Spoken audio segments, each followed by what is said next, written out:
अल्लाह ये शादी सबको मुबारक करे। आमीन। बहुत शुक्रिया आपका, अल्लाह आपको इसका अजर दे। दुल्हन का खानदान तो बहुत ही अजीब है। अल्लाह माफ करे, लिबास तो देखो जरा इनका। मुझे तो लगता है पैसों की वजह से अपनी बेटी इस खानदान में दी है।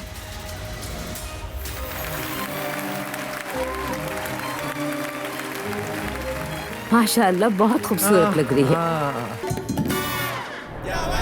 आपके उस डांस शो की वजह से हमारे सारे मेहमान चले गए। डांसर्स को मैंने बुलाया था।